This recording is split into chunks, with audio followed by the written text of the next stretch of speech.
Oof, Guten Morgen. I think I'm just going to do an Indomitable Yap because time is escaping me. / knowledge dump. What have I studied this week?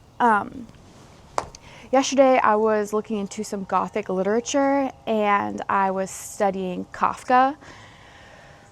What I learned about him was that he, like so many, died before he was able to see the success and influence that his work would have in the eyes of history. And he was raised by a very cruel father who just further enhanced like this inherent self-doubt that Kafka felt.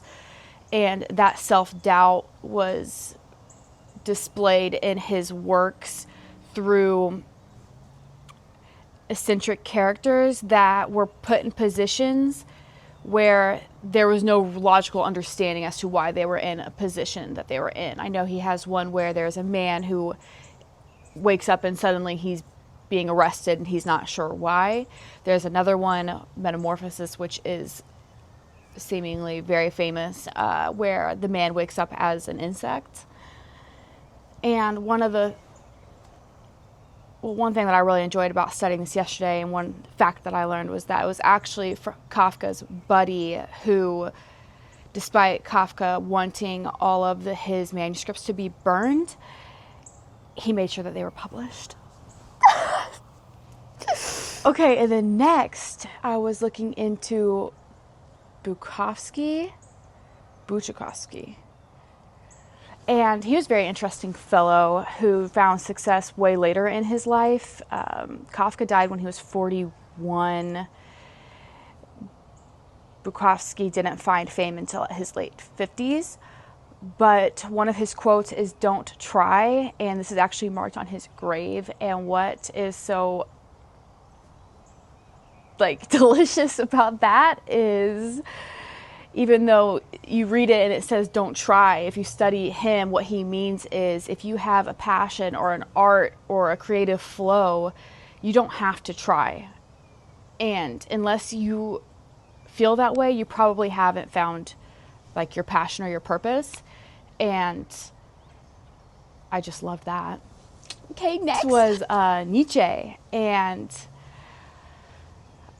well, him and I actually have very similar philosophy in regard to what I call eulalia, or this higher version of myself, my superego. He had what he called the overseer, and he believed that it's of utmost importance to abide by this overseer that's within you, because it allows you to constantly be striving for an unattainable goal, but that goal keeps you in a changing flow that should, if you have the same one as he and I, make you a better person. Oh, anywho, I'm just really looking into all of these old, successful, brilliant people. It's what I live for because it's how I have a meaningful life, and my obsession with history and time. Whenever I'm reading these books, it's just so fun that these people aren't even on this planet anymore, and yet I'm reading their minds. That is time travel, and it really keeps me focused and wanting to complete my novel. Bye, have a good day. Yeah, the last one I was learning about was Orwell, who was actually born in India under the name of Blair, and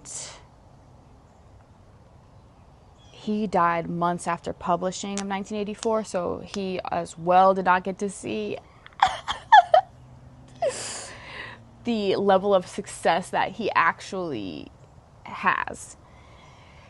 Oh, to be a brooding poet. Oh, him, Kafka, Dietrichowski, Bronte. Oh, all these people died before they knew. But I think that's also reassuring to me because, we are so quick to look for validation amongst us. And when we don't find it, we may, at least I may, whittle away or step away from something that I was working towards, when in reality, this is very Ayn Rand of me to say, but if it's something that makes me happy and it's something that brings me purpose and makes me, as I say, like see colors, I should continue to pursue it no matter what that feedback may be. Because imagine if Kafka or Tchaikovsky or Van Gogh, etc., they stopped because they weren't getting this validation. We wouldn't have these brilliant minds to refer to and to draw inspiration from ourselves. Anyway, okay, I gotta go. Catch you later, babes.